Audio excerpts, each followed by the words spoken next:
All right, everyone. Welcome back to another episode of It Had to Be Me. Today, I have an awesome guest on here, Chris Welton. I'll tell you a little bit about how I met him here in a second. But for those of you who are joining us for the first time, It Had to Be Me is really a platform that illuminates pivotal moments in people's lives or people's life stories that have sort of led them to their purpose. And this includes, life and death experiences or maybe some setbacks that you've had in life in which you've had to get a little bit more creative to overcome them. And it's really about sharing stories of perseverance and resilience and just making it happen for yourself. So without further ado, today I'd like to introduce Chris Welton. But before I get into that, I want to share a little bit about how I got to know Chris. So similar to another guest that we had on the podcast, I met him through the Coaches to Coaches program that we did over the course of 8 weeks with Ben Newman.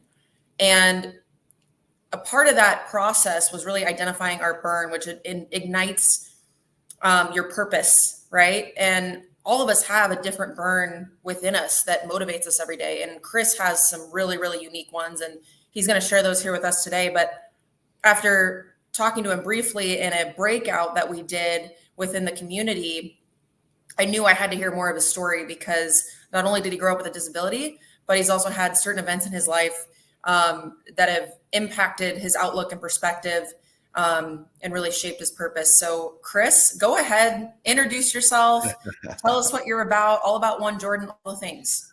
Yeah, well, thank you so much, Allie, for having me on as a guest. I greatly appreciate that. And it's amazing how these communities create relationships, right? Like my circles have changed so much over the last year because I put myself in these different masterminds and communities and invest in myself. So I'm one of those people that does a lot of that. But I always start out by saying I'm the son of a drug addict.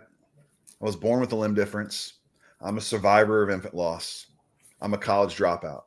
Wow. Those are all things that most people let define them. Mm-hmm. And for me, I just found strength in them. Like there was just all these things that kept happening in my life. And I finally realized that, you know what, my role or the reason I'm here is to help other people get through similar situations. So now I'm a performance coach. I'm a keynote speaker. I travel all over the country. I'm sharing a stage with John Maxwell in a few weeks. And all of these things have happened once I realized that everything that I had gone through had some type of intentionality to it, regardless of how hard it was or not. And it made me prepared for who I am today and doing the things I need to be doing. The crazy thing is it was in my face for years and I never realized it. I didn't realize it until I was in my late 40s. So I had success in business and lost business. I've been through that whole gamut. We could do a whole show on the things not to do that Chris Welton did in business, right? But once I realized those were all lessons that I learned and I have a purpose to share them with other people, then I found my true passion, which is being a coach and running my group coaching company that I have and just really building that out and having a bigger impact on people on a daily basis. Yeah. And for those people that are watching on YouTube, they can probably see all the Jordan shoes in the back. This is the coolest story. So tell us about One Jordan, how you generated the idea and the people that you've been connected with. Yeah. So I was at a spot in my life a couple years ago where I felt like, and this isn't me bragging or anything, but I felt like I'd outperformed my circle. And that goes with family members and everything else. Like I'm always been a big dreamer, but I've also been a guy who's been a big risk taker and goes after it. And I started realizing that everyone around me was maybe comfortable with where they were at. Mm-hmm. And I didn't have anybody to push me to the level I want to be pushed to. So I'm like, how can I change my circle? Right? We talk about you're the average of the 5 people you spend most of your time with. And look, that can be the 5 people you listen to most on YouTube, right? It doesn't have to be like people that you're friends with and can pick up the phone and call. But I wanted to change my circle. So I'm really racking my brain. I'm scrolling through social media one day and a guy named Bradley comes on and he says, hey, if you want to connect with people, send them one shoe and a handwritten note. I'm like, dude, I'm going to do that. Right? I'm going to do it. So I create my list of who I want to connect with. Damon West was one of the first people. If you guys don't know who Damon West is, make sure you follow him. He's got a super impactful story on overcoming adversity. Wrote a book called The Coffee Bean. But so I reached out to Damon. I got his shoe size. I sent him one Jordan shoe and a handwritten note that said, if you want the other shoe, give me a call. And I waited and I waited. And then all of a sudden I got a call from Texas, a number I didn't recognize. And they weren't trying to sell me an extended warranty like most of the numbers that are calling my friend today, right? So it was Damon West. And we hit it off and built a relationship. A few weeks later, I actually got to give a keynote on the same stage he was on. We spoke on the same stage. So we got to meet in person, which was really cool. And then I just started defining that list to try to come up with other people I wanted to connect with. And I started sending one Jordan. And sometimes I would get the size from the individual. Sometimes I'd get it from one of their friends or from their assistant. But the second person I sent a shoe to was a guy named Ben Newman, right? So I send Ben this shoe. I get the shoe size from Monique Starr, and I send it off. And I told Monique, like a year before, I talked to her on a call, and Allie, I don't know if I ever shared this on the group or not, but I was on a call with Monique a year before I ever did anything with Ben. So over 2 years ago. And I said, I know I don't have it in the budget right now, but what would it cost for me to have Ben as my one-on-one personal coach? I want to know what the amount is. Like, I need to go get my wife to co-sign and say it's okay to spend that much money, right? Like I know. So she tells me, and I said, well, it's not my budget yet, but you will hear from me again one day. So I send the one Jordan shoe. All of a sudden, a couple of days later, I get a text message, and it says, Welton, you have my attention. And it was Ben Newman texting me. Like, to me, and some people that don't know Ben need to understand how impactful Ben is in the space that we're in, right? Like, he's the best performance coach in my eyes in the world. He just brings the energy and passion every day. And he said, well, we can do a call December 26th. I'm like, done. So I get on a call with Ben Newman. We start having a conversation. And then it takes off from there, right? If you see on the wall behind me, this side, there's a shoe next to the book. The one that's next to the book, that is one of the shoes I sent to Ben. Ben kept one. And if you see any of his videos, it's on the wall behind him, right next to all his national championship rings, right? And then the one behind me says legacy on it and standard over feelings. And he signed it and sent it back to me. So here we go. I'm changing my circle, right? I'm changing my circle. So I'm like, gosh, I need to write a book about this. Like, this is really good. So that's what I did. I got with Ben, hooked me up with somebody to help me write the book, and it took off from there. And it's been a bestseller. It's been on a billboard in Times Square, and it's changed a lot of the things in my life. And here's the cool thing about writing a book and being a best-selling author. It's receipts. It's proof that I've done something. So when I reach out to somebody and want them on a guest on my podcast, or I want to be on their show, they see that it's Chris Welton, best-selling author. Wow. Right? I'm a best-selling author. You can't ever take that away from me. Like, it's there forever, right? And so I've used that book to leverage more opportunities to speak, more ways to get on podcasts, more ways to connect with people. So that's the reason behind the book, and the strategy has been really good. You can see the book on the other side here. You see the 3 shoes there. Those are all shoes waiting for people to respond. So I've some high-level people waiting for them to respond, and hopefully they do, and we'll send the other shoes off. That is amazing. And yeah, Ben is such an incredible guy. He has amazing command of a room, and I was just so impressed with his ability to facilitate connection even in a virtual setting. Like, that really speaks to the command and the impact that he has on people. And but yeah, what an incredible story. And I loved how you opened up your intro with 5 or 6 sort of taglines, because I think there's something that like everybody that's watching can resonate with in some fashion. So let's get into your story. Similar to what you did with me, take me back to the day you were born and just walk me through the point. So I was born in Southern California to my mother, who was 19 years old, who was a heroin addict. And she did drugs when she was pregnant with me and caused me to be born missing a limb. So that's when the battle started, right? Like, I was born that way. And in the 1970s, that was not a very common thing to have happen. In today's world, you get on social media, and I'm the OG of limb difference guys. Like, they're everywhere on social media. So the years that followed that, I bounced around from family member to family member as my mom would go in and out of rehab. And people would take me in. I never got put in foster care, which is a pretty big deal. Like, probably should have, but I had family members always take control of me and help me. But when I was about 11, I got back with my mom, and I realized that I had to take care of myself. Like, it was me and my little sister, who's 3 years younger. And because my mom would have great days, and then she would have bad months, right? Like MIA, like it was just crazy. And at 11, I got my first job. So I told someone I was 13. I got a job selling cookies and candy door to door for a company called Junior Salesman, and I was making $150 a week. And I used that money to get lunches for my sister and I, and get school clothes and all those things. But where I really found, when you're that young and you have a limb difference in one arm, kids make fun of you, they tease you, they call you all the crazy names in the world. And you don't realize that different is what you really want to be. Right. Like, and now, like me having one arm, I command a room when I walk in. Right. Like, it's one of the coolest things ever. Like, I have a prop that comes with me everywhere I go. Right. But when I started playing baseball at a young age, I had a coach take me in under his wing, and he worked with me and helped me become a good hitter and a good fielder. Wow. And I went right to the top of the game. I countless all-star teams and played really well at a high level. And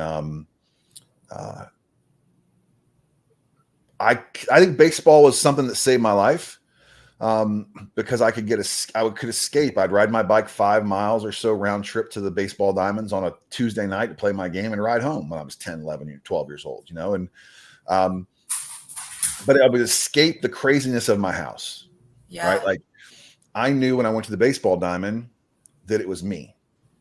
It wasn't, I didn't have to worry about craziness of coming home or whatever it was. I had friends and family members that took me in at the baseball diamond and kind of, fostered those relationships with me. So baseball was something that was really powerful for me, in that team sport aspect. And it was probably the family that I needed, right? It was the stuff that I needed, the lessons I needed to learn, I learned on the baseball diamond, instead of seeing the struggles of the craziness at home with a drug addict mom. So yeah, take me through baseball, because I know we used to do drills with one hand to get better at doing things with two hands, right? Hitting, fielding, all the things. How did you circumvent your disability? I never looked at it as a disability. That was one thing. I never looked at it as that. I always imagined myself as being the best player on the field. That may sound crazy, but like, I still today think of, like, I see somebody and I'm like, oh, I could hit a 98-mile-an-hour fastball. Like, I probably couldn't now, but I always still feel like I'm good enough to do that. So I always had this air of confidence about me that it didn't hold me back, and I would figure out a way to do it. Played a lot of first base, was my main position. Played some outfield, pitched as well, but I never let that part hold me back. I tell you, the biggest thing that helped me the most with playing baseball to be a good player, and this is probably something the kids don't do today anymore, but in my neighborhood, there was tons of kids my age. I mean, I'm talking about, there's nothing to have 15 kids my age playing a game, right? And we'd go to my one friend's house and we'd play wiffle ball almost every day. So my hand-eye coordination with a bat was second to none, because I would get 1,000 swings a week probably playing wiffle ball, right? Like, so I was taking action there and didn't realize I was actually practicing to be better in the game. But yeah, I never really looked at it as a disability. I mean, I loved the attention when I step up the plate and nobody's seen me play before, and I smash a ball into left field, like, the crowd goes nuts. Like, I was a great basketball player. Like, I would go to the toughest parks around Orlando, and I would show up and I'd play with one arm, and I would run the show on the court. Like, like, they would not see that coming. But right. I remember one time I'm pitching in a summer league high school game we're playing, and we're at a place called Boardwalk and Baseball. And it's not there anymore, but it used to be where the Kansas City Royals would spring train. So we're playing in this summer league tournament, and I get called in from the outfield to pitch, and we're playing on the main stadium, and it's full. Like, there's a ton of people there, because the team we were playing against had a guy named Jason Varitek playing on that team. I don't know if you know who Varitek is or not, but he's probably the best catcher to ever play Major League Baseball, played for the Red Sox. He's an Orlando kid as well. But they had a couple kids on there that were that good. I mean, to the point of when I was playing that summer, I was 16, and he was using a wooden bat in our summer league. Wow. So they were there to watch Varitek. What they didn't know was going to happen, I was going to come in a relief pitch. And when I came on the mound, a one-arm kid pitching, they hadn't seen that. Like they were like, the crowd was no longer on their side. Now they're on my side. Wow. And every time I throw a strike, I'd get a big cheer, right? And someone hit a hot shot back to me because I would keep my glove under my arm when I pitched. So if you hit the ball back to me hard, I either had to duck or barehand it, right? So if someone hit a one bouncer back to me and I barehanded, caught it, and got it first. And it was the biggest standing ovation I ever got playing any sport. But wow. I share that because I was not intimidated and I wasn't afraid. Mm-hmm. And I think it's one of the strengths that I've been blessed with is that very rarely do I count myself out. Mm. I'm reading a book right now called Grit by Angela Duckworth.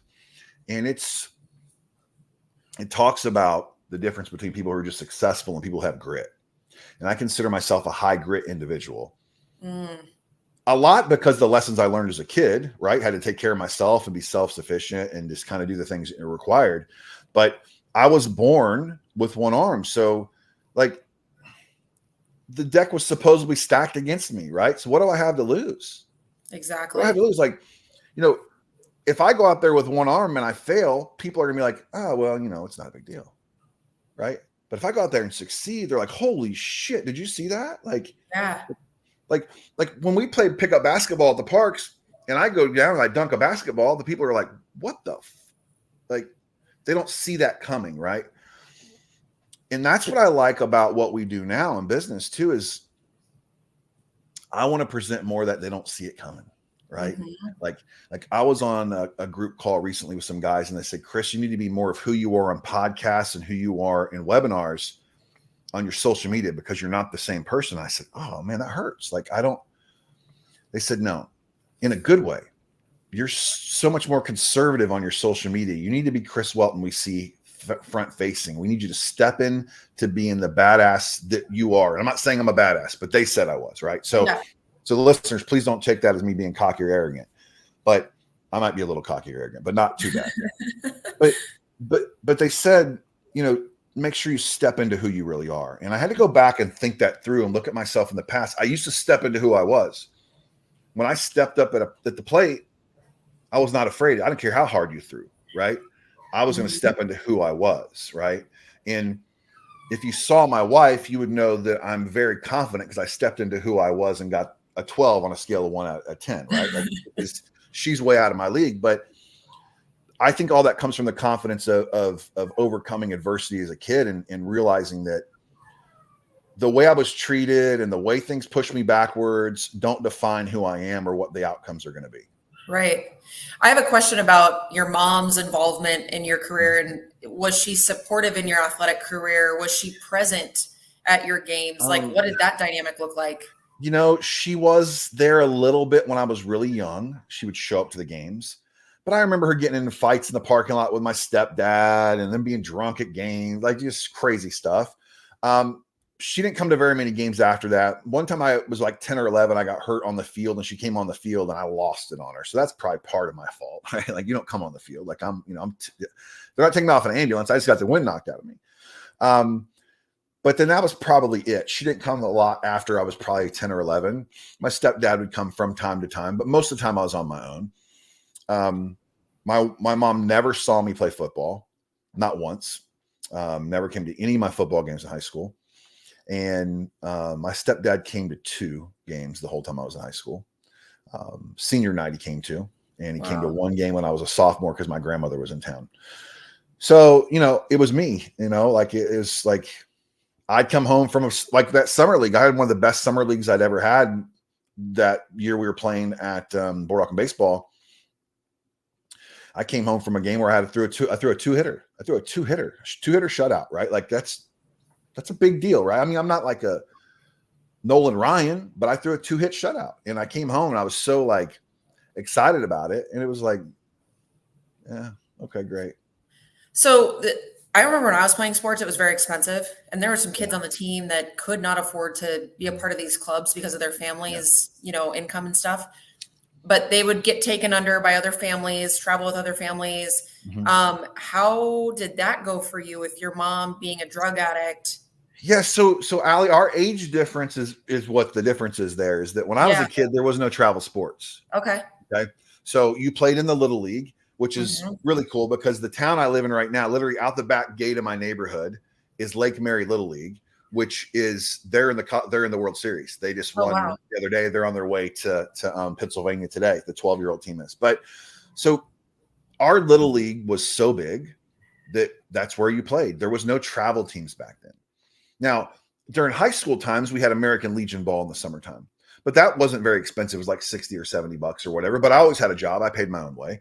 I would have never been on any travel teams. I couldn't have afforded that. Like, I didn't play Little League football because you had to pay for your pads and stuff. We didn't have the money for that kind of stuff.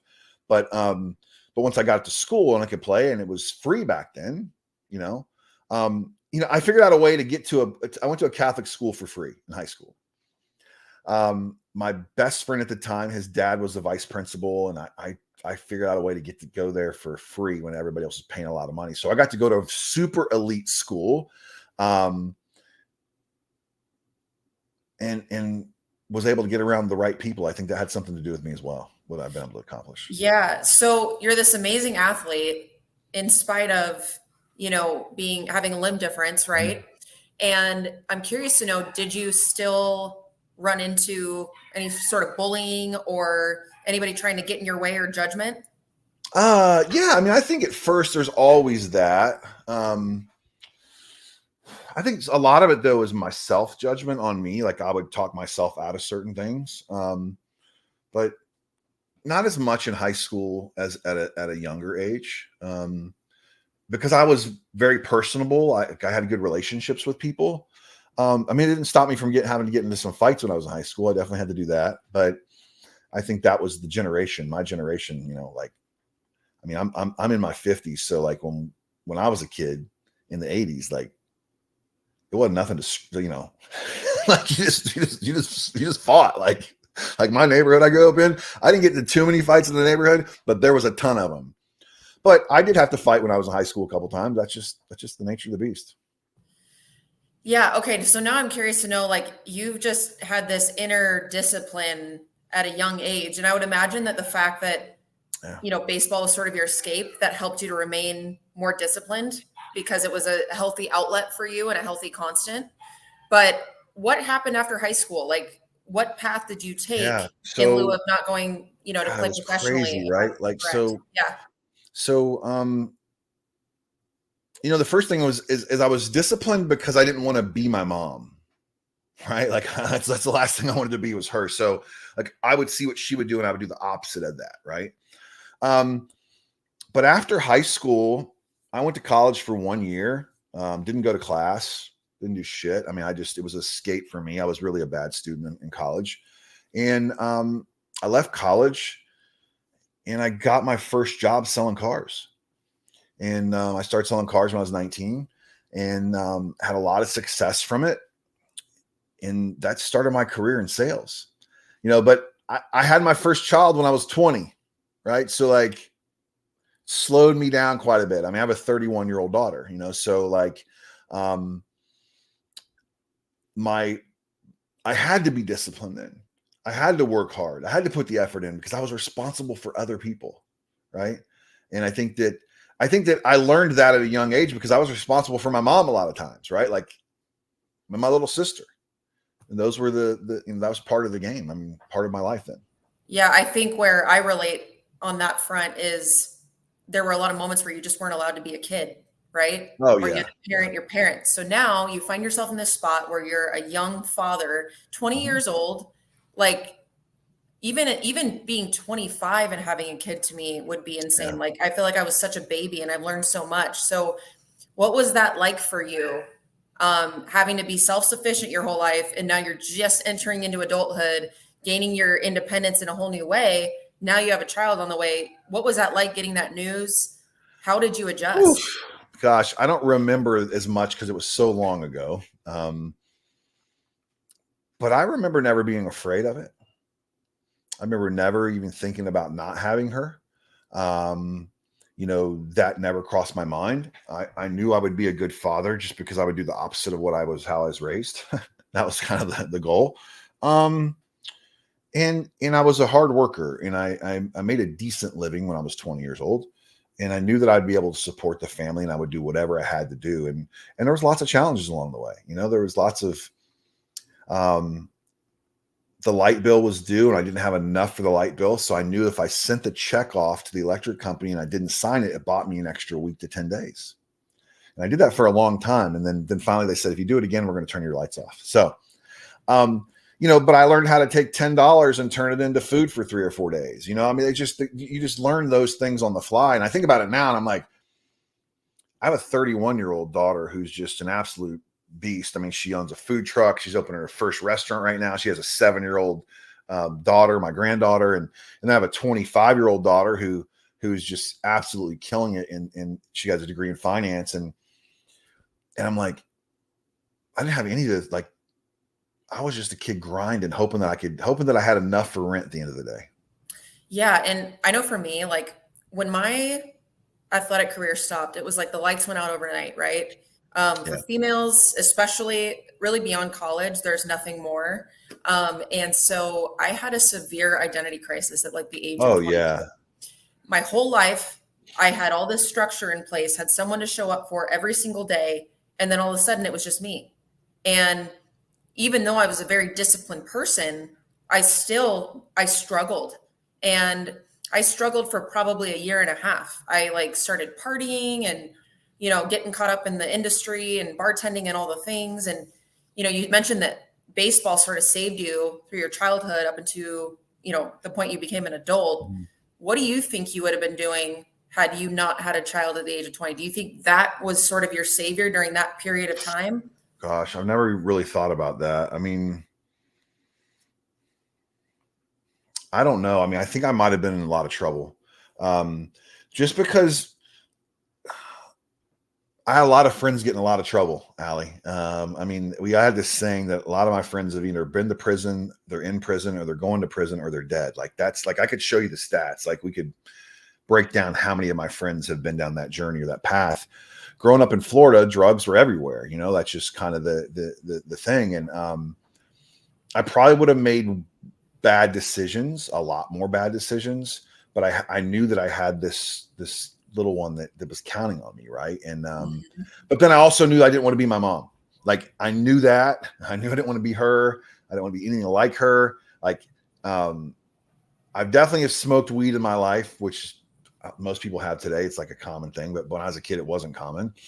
But I've never tried cocaine or heroin or any of that. I would never touch that just because I saw what it did to my mom, and I'd be afraid to go down that path. Like, so I think that and having a child, you grow up real quick, right? And you're right. I didn't have a childhood. Like I was talking about my wife the other day, and we have a 7-month-old son right now, right? So like, I've always had kids. I mean,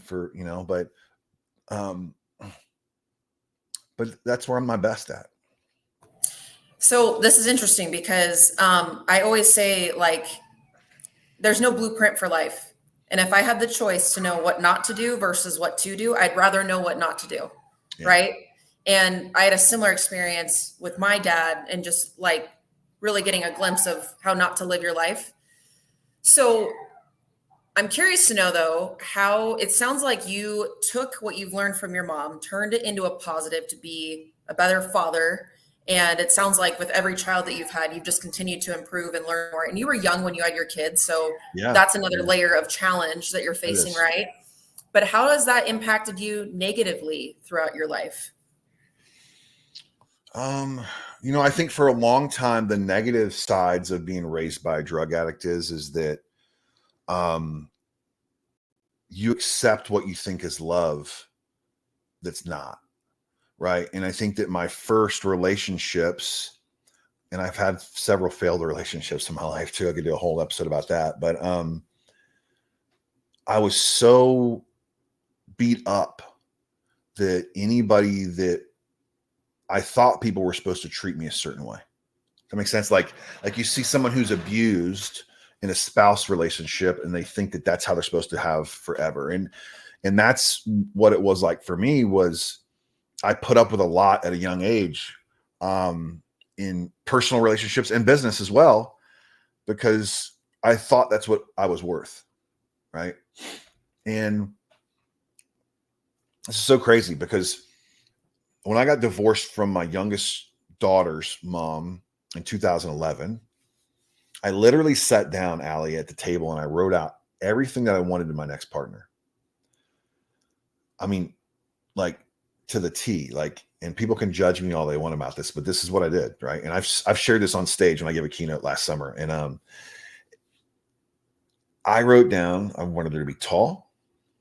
I wanted her to be professional, take care of herself, because I'm 6'5", right? So that I wanted her to be professional, take care of herself. I wanted her to be dark hair, because I prefer dark hair women. I wanted her to be Catholic, because I'm Catholic. I wanted her to be never have been married, which is super like, because I had been married. And I preferred to have no kids. And I wanted her to be kind to me. And I wanted her to be athletic and want to work out and train like I do, right? So I wrote all these things down. And I would look at them all the time. And about 6 months after I wrote that down, I had been at the gym and I got a couple warts on my hand from the gym equipment. So I go to a dermatology office. A friend of mine's wife worked at the dermatology office and got me in like last appointment at the end of a day. I go in, I'm sitting in the room, the door's shut, and I'm embarrassed about having these warts on my hand. I mean, I know it's just whatever. It is what it is, but I was weird about that for some reason. So I'm embarrassed. I'm sitting in there, and I hear this voice outside the door, and she says, "Who put a new patient on my schedule at 4:30 today? Who did that?" I'm like, "Oh, man, this isn't going to end well for me. Like, this is going to be really bad." So the door opens, and in she walks. And I instantly felt something. Like I was like, maybe I'm nervous. I don't know what this is, or something different. But in walked this woman, and she treated me. We had a good conversation. Left. I get back to my office and I talked to the guy who works for me. I said, "Hey, is Nicole married? Can you find out Nicole's single? Like, what's going on?" He's like, "I can find out, man, but she's that's a pretty big step up for you." I'm like, "Yeah, maybe it is, maybe it didn't." So I find out she's single, and I go into my follow-up appointment to make sure I still felt the same way, and I did. And let me go back a second. When she was leaving the office the first time, she had a clipboard over her mouth, and I could see her talking to the nurse about me, and she was shaking her head yes. I was like, "Oh, well, maybe, at least I felt like it was about me, right?" And come to find out it was. But so I called her office after that second appointment. I said, "Hey, I need to leave a message for Nicole." They're like, "Okay, what's your date of birth and name, date of birth?" I said, "Oh, it's not that kind of message." They said, "Well, we don't take personal messages for our providers." And I said, "Well, just tell her Chris Welton called and here's the number." She goes, "Okay." So the receptionist gives her the message and says, "There's a perv alert." Apparently that's common in that practice. People like try to hit on her. So, oh my gosh. Yeah, right. So, but she remembered who I was. So she called me and I asked her if she was single. She said, "Yeah." And I said, "Would you like to go to dinner with me?" And she said, "Yeah," which threw me for a loop, Allie, because I'm a salesperson. So I had all the objection handling ready to go. Like, she's going to say no, and I'm going to say this. Like, I'd role played it really. And she said yes. So that our first date was August 12th, 2012. So the reason I share that with you is because I had gotten to a point to where I knew I deserved better than I had been treated. I knew that I had value to add to somebody else other than the way I've been talked to for the last 20 plus years and the way I've been treated and all these different things. And so I asked her out and we went out and that was it. Like, we hit it off. We started dating. We got married in 2017. And we've had 2 children together. Right. So like, it's so important to understand your value and what you're actually worth. I spent almost 40 years of my life letting everyone else decide my value, right? Accepting the way everybody else talked to me and treated me as that must be the norm. I must not be worth enough or worthy enough to be treated this way, right? I mean, why can't I have somebody beautiful like that? Like, I just went for it, and here we are, and I've done the same with my businesses, right? I left my big corporate job a year ago, the end of this month, started my own coaching business, right? I feel I deserved more, that I was worthy of more. So sorry to go on a tangent there, but I think it's important to the listeners to understand that all these things I went through defined how I felt about myself for a really long time. Mm-hmm. And then I realized that I was way better than how I'd been treated, and it was time to make some changes. Yeah. And what you said that resonated with me is the piece about like not really knowing what healthy love was. And when you don't know what healthy love is, you have to work really hard and dig within yourself to seek out healthy love and be able to know it when you see it. Yeah. Because I know for me, like it's all about, dopamine, and chaos equals dopamine. And when we become dopamine addicts and cortisol junkies, essentially, when we grow up in a chronically chaotic environment. And so we naturally seek out those things, whether it's conscious or subconscious. And I did that a lot throughout my life. Or I would like play it safe. I would gravitate towards people that I would outgrow very quickly, but I knew that they would need me. So I found that security because I had abandonment issues.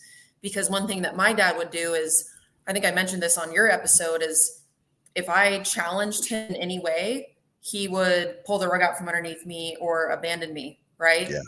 And so I really, really struggled. And it wasn't until I found myself in an abusive relationship where I was like, I got to figure this out because I know that I'm better than this and I'm worthy of better love. But yeah, that's a similar sort of trauma response that I had to unhealthy displays of love and affection. But I'm so glad that I love what you said about writing down everything that you wanted. It's something I've started to do as well. And when you actually like sort of refine that lens that you're looking through, like you said, you just knew it when you saw it. And I think that's the difference between people that believe in like love at first sight versus those who are like, I don't know, we were friends first. I didn't really know. It's like you have to evolve in your perspective and your vantage point, and not write people off, right? And not deny them.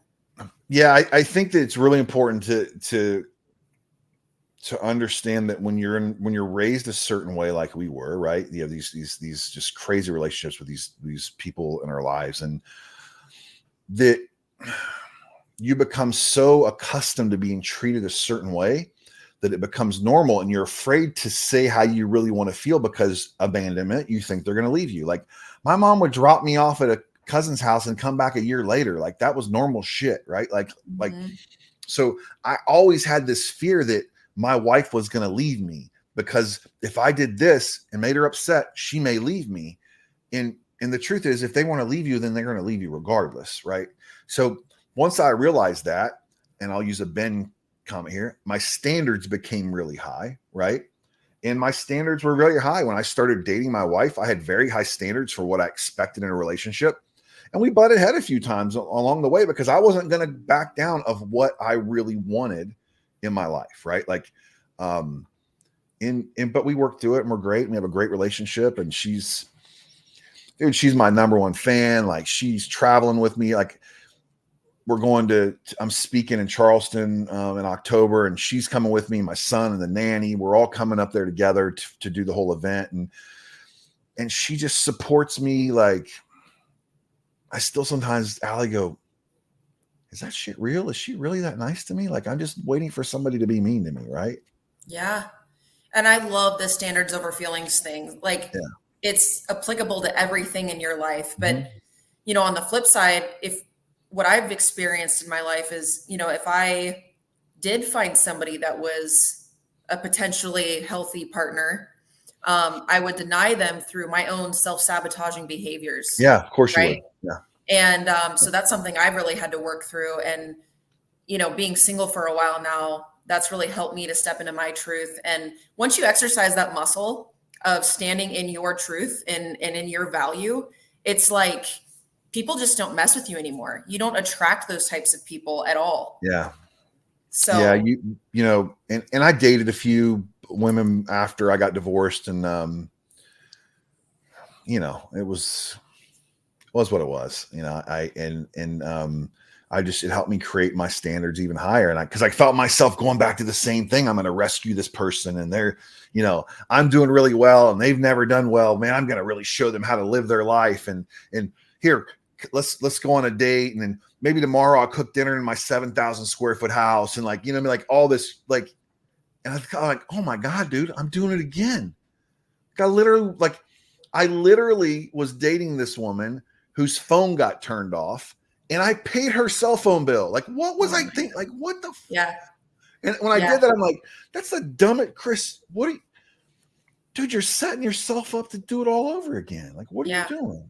Yeah. It's like the savior complex. And I know for me, I'm hyper independent. I'm a high performer. That's another byproduct of being in, kind of upbringings that we were in. Mm-hmm. And I had my own way of emasculating men. I would draw these men in that I would out earn, and I wasn't like verbally abusive, or I wouldn't put them down verbally, but I had my own way of showing up where it's like, I make more money than you, right? Yeah. And it wasn't until I kind of lost everything and I had to start becoming comfortable in my organic being and just trusting that that was enough. Because before, this is again byproduct of my childhood, felt like I had to bring value beyond my organic being in order to be accepted by somebody, in order to be seen and heard. Right? Do you think that was your dad that way? Because I know your dad did very well. So was he that way? Was he he flexed his money muscle to people a lot? Was that? Oh my gosh, he was the guy that would like pay for the whole dinner, and yes, definitely flexed. Yep. Yeah. So that's what you caught that from your dad, right? You caught that. And it's so crazy. I had a really good coaching client of mine yesterday. I was on a call with her and I've coached her for a long time. Like, I mean, she worked for me for a long time too, but she's a baller, right? I mean, she does very well for herself. She has her own mortgage company now and she does very well. Single mom, 2 boys. And she runs into these relationships with guys that get super intimidated because they can't earn like her. Right. Mm-hmm. And it becomes a whole thing. And it's just sad. I was having a conversation with my wife this morning about that. I'm like, there was times in our relationship when my wife and I first started, when I left the car industry and got into the mortgage side and was starting out, she way out earned me. Like it wasn't even close. And you know what? I thought it was the coolest thing ever. I'm like, I don't got to worry about the rent. Like, it's getting paid, dude. Like, you know what I mean? Like mm-hmm. For the first time, I didn't have to worry about it. And it's interesting how money can become a dominant problem in a relationship, right? Mm-hmm. And for the longest time, I defined myself by how much I made. I did. Like I was, I was 29 when I made $1 million for the first time. So like I was, Allie, I thought I was Mr. Baller, like I had 5 cars, the big house. I thought I was going to be on MTV Cribs, and I let that define who I was. And I was a big asshole, man. Like I was a big asshole. Yeah. So, okay. You meet the love of your life and you finally found safe love. Mm-hmm. Things are going great. She's your biggest supporter, biggest cheerleader, but then you've got this tragedy that happens with the infant loss. So tell me about that. Man. Yeah. So, when we first met, we decided, like, she's like, I don't want to ever get married and I don't want any kids. I'm like, great. I got 2 daughters. Like, if that's what we want to do, I'm totally fine with that. Like, and after we've been dating a few years, she's like, are we going to get married? I'm like, oh shit. I didn't think that you wanted to. I mean, I would marry you. Like, you're like for real. Like, so we end up getting married. And then, in 2018, we start talking about having kids. 2019, we start the in vitro process. We have 1 viable embryo and, she gets pregnant. So she's pregnant with our son, CJ. And we start finding out all these, they're checking all this stuff. Like they're concerned about him, but every time they run a special test, he's fine. So, about 25 weeks in, we go get ultrasound. It had been 5 or 6 weeks since we had ultrasound, and they immediately ship us to the hospital. There's some problems with our son. They're seeing some fluid on him in some other areas, and they're really concerned. So we go, this is the middle of COVID. Okay. So this is June of 2020. Like when COVID Middle is of COVID, super. Yeah, and luckily I'm in Florida, so we can go to the hospital with her. A lot of states we couldn't. I go to the hospital and we check her in, and they're like, look, we're concerned about your son's heart. It's not squeezing enough. We think we can handle it. We'll do some different stuff. And we're at this really nice hospital that specializes in that. And so they start treating my wife and doing different things with her. And I think we were there about 3.5 weeks. And then they said, okay, we got to deliver. Like we're at a point now. My wife had been on these different meds. It was causing side effects for her heart. Like, it was just like, we got to do this. So we deliver, CJ's delivered at like 29 weeks. I may be off a little bit on the numbers and that, but I think around 29 weeks. He weighed about 7 pounds. He looked like he was full term, like he was a big kid. And he didn't cry when he was born. And they instantly took him from me and said, give us 2 hours. I'm like, 2 hours? Like, what do you mean? So they take him. About 2 hours later, I get to go up to the NICU. My wife is still out of it.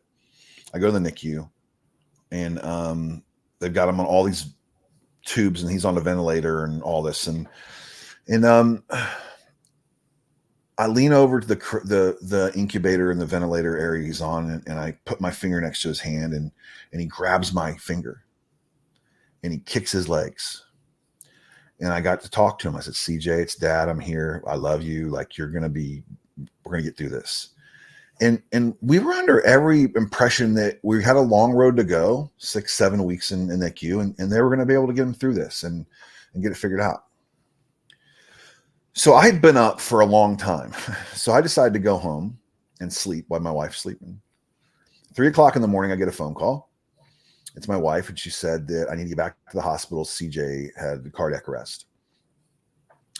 So I get in my truck, and I'm 20 minutes from the hospital. I'm flying down I-4. The interstate's closed for construction. I get off. I'm going through all these back roads, just fighting to get there. I pull in the front, and she calls me and goes, he's stable. I'm up in the NICU. He's stable. They got him stable. I'm like, okay, great. So I run in. I go up the elevator. Boom, go in. And there's like 20 people in this room. There's people everywhere. And she said, he's stable right now, but they having trouble. He's getting more fluid on him. So about 20 minutes later, he codes again. And they revive him, and they remove fluid, and they do this. And then 20 minutes later, again. And after that, I told them not to do it again. I said, enough's enough. He's not meant for this world. He's not going to make it. So I'm sitting there with my wife in the room, and we stayed in there for a couple hours after he'd passed, and just spent as much time with him as possible. And then our journey began. It's no COVID. It's during COVID. Nobody got to see him. No one got to meet our son. None of our family members. No funerals or anything, right? Like that. That's not happening during COVID. And my wife and I come home from the hospital, and she takes a leave of absence from work for like 4 months. I take off for about a month, and we're by ourselves for the first 2 weeks. We wouldn't let anybody come see us. Like, we weren't interested. There wasn't anything, Allie, you could say to me that would make me okay. Mm-hmm. Right. Like I talk to friends all the time, or people who've gone through massive losses, because that's kind of what's happened from this. I become this person people come to now. And I'm like, look, I can't say anything, Allie, that's going to help you. All I can do is be. I can be a friend. I can be a voice. I can be someone you can talk to. That's all I can do is be. Right. I can't say anything. So we go through that part, and then I went down a big rabbit hole for a long time, man. I had a real bad relationship with God. I was eating way too much. I just was not taking care of myself. I just didn't give a shit. Like, I was okay. Like, if I died, I was okay. Like, I'm okay. Like, I didn't feel like I had anything to live for. After about 8 months, I turned my life around and headed back in the direction of trying to be the person I should be, and understanding that I need to figure out a way to help other people go through. They've been through similar situations.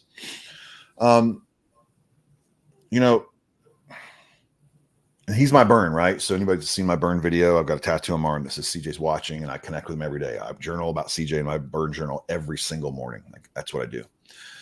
So CJ is the driving force behind me getting on this call today, right? And Yeah. there's a picture of him right there. That's Wow. CJ right there. Now, we have been blessed. December 12th of last year, Leo Christopher was born. He's an incredibly healthy baby. He was born almost 5 weeks early. He is just unbelievable. He turns 8 months old on the 12th. Wow. And he's a blessing. You know what I mean? Like he is, and it was tough. We didn't know if we were going to do that or not, if we were going to try again. Wow. But I mean, look, it's not an uncommon thing to happen. I know a lot of people now that have lost kids around that time. Like, just that's happens, and I wasn't aware of that. But CJ is here with us right now, and he helps me get through these conversations, and I have a responsibility to help other people as well. So take me back to that moment where you had to tell them not to try to revive him again. Like, Yeah, I mean, what was look, going through your head? Because that's a very, very yeah. strong degree of acceptance you had to Look, get to in that moment. You know, it's one of those things. You're just watching them continue to give chest compressions to your little baby, right? And you can tell it's not working, right? And I mean, they asked, "Do you want us to keep going?" And we said yes a couple times, like yes, yes, yes, you know. But I had to come to peace with the fact that this is it. Mm-hmm. This is where we're at, you know. I always knew it was going to be challenging with CJ once he recovered. Like, maybe have to have a heart transplant at some point, like whatever. Like, but we were prepared for all that, right? We weren't prepared for this, and I don't think there's anything that prepares you for that. Like, it was, the amount of anger I had in my system was pretty bad. Pretty bad. Did you hold yourself in contempt ever for maybe not? Were there ever moments in your path when you were kind of spiraling a little bit that you felt like maybe if I just would have told them to try one more time? I mean, did you have any regret? No, I never thought that, because I knew. I mean, you know, my wife's in medicine, right? So we know that after a certain point, there's nothing, like, you know, and the fluid keeps coming. I mean, he was probably gone 2 times before that, you know what I mean? Like, in the reality of things. So I never had any regrets from that at all. You know, there was nothing that we could have done different on our side to protect him. Yeah. And I think you mentioned something about struggling with your relationship with God, and like, why would you put me through this? Like, I've served you well. Why would you do this to me? And The big thing, Allie, is I would see so many people leave a kid in a car in the summertime and he passes away, or they don't shut the screen door and the kid falls in the pool, or a kid runs out in traffic. Like, I see all these things happening, and I'm like, why would you take a kid from a family that this wouldn't happen to, right?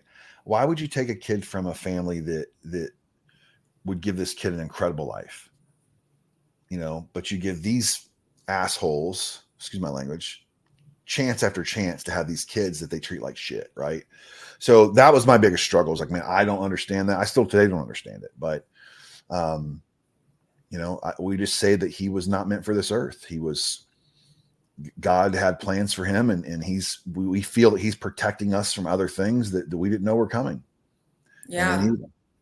And in your marriage, I mean, that can completely dissolve a marriage, right? Because there's no blueprint for how to grieve. And if you sort of isolate and hibernate, and that other person needs you, and you know, and you're not on the same wavelength in your grieving process, like that's what dissolves marriages during these situations. So how did you guys cope as a couple? You know, we had counseling. We went to counseling for sure, a lot of counseling. I would say we both got put on some type of anxiety and antidepressant medicine to help facilitate some of that. And our relationship was solid before then. And I think that a lot of times when these things happen, and maybe the relationship wasn't as good beforehand, and this is just kind of the catalyst to move on from it. You know, I never once thought it was going to end our relationship. Like that never crossed my mind. And I think my wife felt the same way. I mean, Yeah. here we are several years later and we have a new baby. And I mean, right now we're going through it because Leo doesn't want to sleep very much. So we've had some, Yeah. those sleep deprived arguments that happen from time to time between spouses. But besides that, normal stuff. Yeah. And I think when you're going through these things, you're never revealed the answer or the lesson that it's supposed to teach you. Like that's what life does. It tests you first, then you get the lesson. And sometimes it takes years for it to make Yeah. sense of why you had to go through that. Why do you think you had to go through that?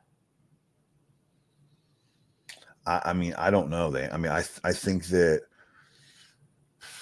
part of it is I believe that God needed him for something else. And the other part of it is that I needed to become a voice to help other people through major adversity that I was needed. Yeah.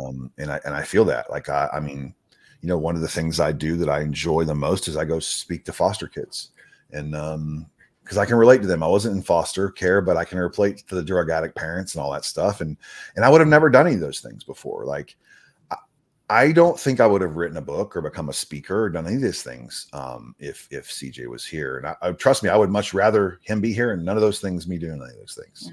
But I believe they're all a catalyst for where I am right now. Yeah. And I think you mentioned on your podcast, like we're best equipped to help the prior versions of ourselves. And everything that you go through is just a prior version of yourself that another niche of human being can relate to. So it's like, I think sometimes the more challenges we go through, it's correlated to the amount of people that we're supposed to impact in our lives. And that kind of leads me to the next question that I ask all my guests. And it's, the whole theme of It Had to Be Me. It's this inner drive or programming. And, I have mixed opinions on whether or not I think some of us are just built different or if this is something that is all within us and it can be developed and nurtured.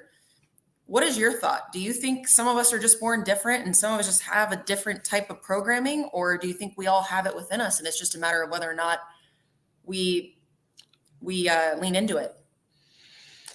I think there's a couple different ways to answer that. I mean, obviously I was born with one arm, so I was born different, right? Like physically I'm different, right? And I think that nature versus nurture has a lot to do with it. I believe that some people are just born with this innate ability to want to help and be better. That's just who they are, because you can look at like 5 siblings and there's one in the group that wants to be that way. Right. So that has to have something to do with the way they were born or maybe their birth order. Right. But I think a lot of it has to do with what we see as a kid, what we catch as a kid. Right. In the way we're treated as a young age to find out where we want to go. And I referenced the book Grit earlier, and I'm talking about it again, that grit is what's required to get to the next level, right? It's not education. It's not anything else. It's the grit, but the grit comes from the things you go through in life, right? Like Al, you have a shit ton of grit, right? Like if anybody hasn't listened to my show with you on there yet, like you check the grit box multiple times, right? All the things you've been through. So those are lessons we learned along the way. I can't explain why some of us are strong enough to handle it and some aren't. Like you got me thinking earlier because you said like I didn't let those things define me. And I think that's sort of the missing piece too. It's not just people maybe come out of certain situations and persevere, but they're defined by them in a negative way and it kind of spills over into other areas of their lives. But you didn't allow anything that happened to you to define you negatively. I mean, sure, we all go through our grief processes and handling things, but in the long game, right, you're choosing to leverage this and use it as a tool to serve more people. So I think that's the most noble thing about you. Well, thank you for that. I think that, look, I had one of my aunts tell me this. She's like, Chris, you went through so much. It'd be okay if you were a total piece of shit as an adult. We'd be okay with it. Like, first of all, why would you ever say that to a kid, right? Yeah. But that's literally what she said to me. But I could go wake up every day and go, oh, my mom was a drug addict and I have one arm and I lost a child and woe is me. And that was it. but I just have decided never to be that person. I've had days where I felt like that. Sure, why not? I mean, who doesn't get down on themselves? But I can't relate with people that don't, that let their past consistently define them, or every time they have a beer, they bring up how in 7th grade, like, it's like, what the, like, you haven't moved on from that yet, dude? Like, Yeah. like that shit's holding you back. Yeah. Yeah. Well, that was a great episode. I loved how it just organically flowed, and your story is incredible. Lots of twists and turns, and it just goes to show the power of being resilient and tapping. I love your burn. There's a lot of people that struggle to identify their burn, right? Mm-hmm. Because maybe they were very privileged and they don't have some of that scar tissue. And I really look at it as a gift and a kind of an unfair advantage at times. So thank you again for being on, Chris. You are an incredible guest. Oh, and I'm so excited to launch this, and I'm excited to see you in Puerto Rico. Yeah, definitely. I can't wait. I'm so looking forward to Puerto Rico. It's going to be awesome, right? Awesome. All right. Take care. Okay. We'll talk soon. Take care.